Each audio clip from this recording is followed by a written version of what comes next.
સૂર્યોદય અને સૂર્યાસ્તના સમયમાં ફેરફાર થતાં અંબાજી મંદિરના આરતી અને દર્શનના સમયમાં પણ ફેરફાર કરાયો છે। આગામી 19 એપ્રિલે અખાત્રીજથી માતાજીની હવે 3 વખત આરતી થશે, જેમાં બપોરની વધારાની આરતીનો સમાવેશ કરાયો છે। કાળઝાળ ગરમીને ધ્યાને રાખીને હવેથી મંદિર 11:30 વાગ્યાના બદલે 11:15 વાગે બંધ થશે અને અષાઢી બીજ સુધી અન્નકૂટ ધરાવવામાં આવશે નહીં। યાત્રિકોને હવે દિવસ દરમિયાન માતાજીના બાલ્યાવસ્થા, યૌવનાવસ્થા અને પ્રૌઢાવસ્થા એમ 3 સ્વરૂપોના દર્શનનો લાહવો મળશે।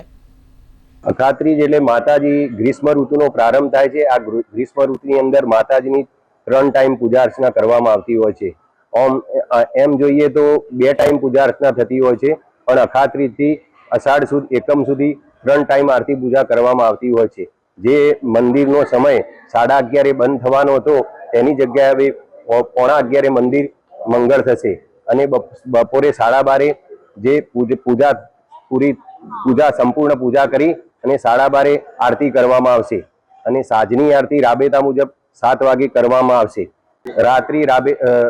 મંદિર રાબેતા મુજબ રાત્રે 9 વાગે મંગળ થશે।